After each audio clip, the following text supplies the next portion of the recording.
शुक्लाम्बरधरं विष्णुं शशिवर्णं चतुर्भुजं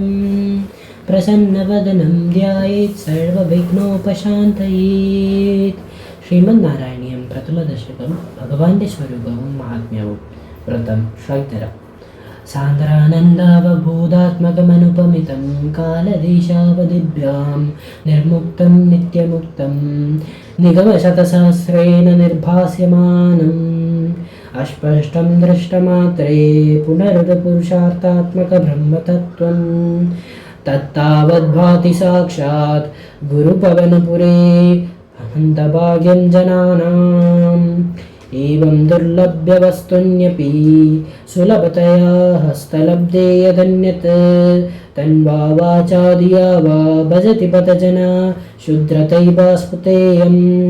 एते तावद्वयं तु स्थिरतरमनसा विश्वपीडापहत्यै निःशेषात्मनमेनं गुरुपवनपुराधीशमेवाश्रयामः. सत्त्वं यत्तत्पराभ्याम् अपरिकलनतो निर्मलं तेन तावद् भूतेर्भूतेन्द्रियैस्ते वपुरिति बहुशः श्रूयते व्यासवाक्यं तत्स्वच्छद्वद्यदा छद्दित परसुखचिद्गर्भाणिर्भास्वरूपं तस्मिन् धन्या रमन्ते श्रुतिमतिमधुरे सुग्रहे विग्रहे ते निष्कम्पे नित्यपूर्णे निरवधि परमानन्दपीयूषरूपे निर्लीनानेकमुक्तावलिसुभगतमे निर्मलब्रह्मसिन्धौ कल्लोलोलासतुल्यं खलु विमलतरं सत्त्वमाहुस्तदात्मा कास्मानो निष्कलस्त्वं सकल इति वचस्त्वत्कालस्वेव भूमान् निर्व्यापारोऽपि निष्कारणमभजसे यत्क्रियामीक्षणाख्यां तेनैवोदेति लीना प्रकृतिरसति कल्पापि कल्पादिकाले तस्या संशुद्धिमंशं कमपि तमतिरोध्यायकं सत्त्वरूपं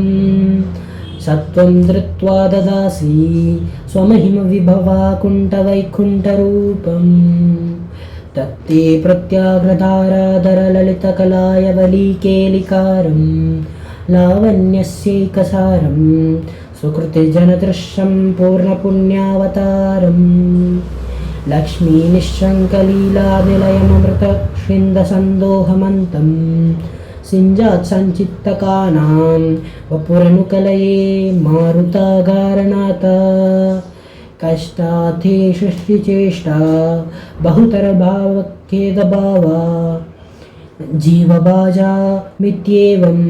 पूर्वमालोचितमजित मया नैव मध्ये बिजाने नन्नु चेज्जीवकेथं वा मधुरतरमिदं त्वद्वपुश्चिन्द्रं सार्द्रं नेत्रैः श्रोत्रैश्च पीत्वा परमरससुदं बोधिपूरे रमीरान् नम्राणां सन्निधत्से सततमपि पुरस्तैरनभ्यर्थितानप्यर्थान् कामानजस्रं वितरसि परमानन्दसान्द्रं गतिं चैत्तं निःशेषलभ्यो निरवधिकफल पारिजातो हरे त्वं क्षुद्रं तं शक्रवाटी द्रुममभिलषति व्यर्थमर्थिव्रजोऽयम् कारुण्यात् काममन्यं ददति खलु परे स्वात्मदष्टं विशेषाद् ऐश्वर्यादिशतेने जगति परजने स्वात्मनोऽपीश्वरष्ट्वं त्वैश्चर्या रमन्ति प्रतिप्रतमधुरे चेतना स्फीठभाग्या सत्त्वं चात्मरामा एवेत्यत्तुलगुणगानधारा शौरे नमस्ते ऐश्वर्यं शङ्कराधीश्वरविनयमनं विश्वतेजो हरनामा तेजसंहरि वीर्यं विमलमपि यशो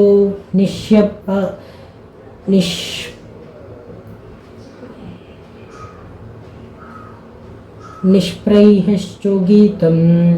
अंगासंगा सदा श्रीरखिलविधसिना क्वापि ते संगवार्था तद्वाथागारवासिन् मुरहर भगवत्वच मुख्याश्रयोऽसि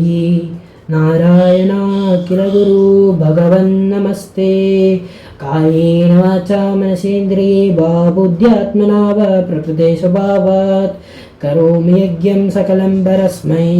नारायणायेति समर्पयामि।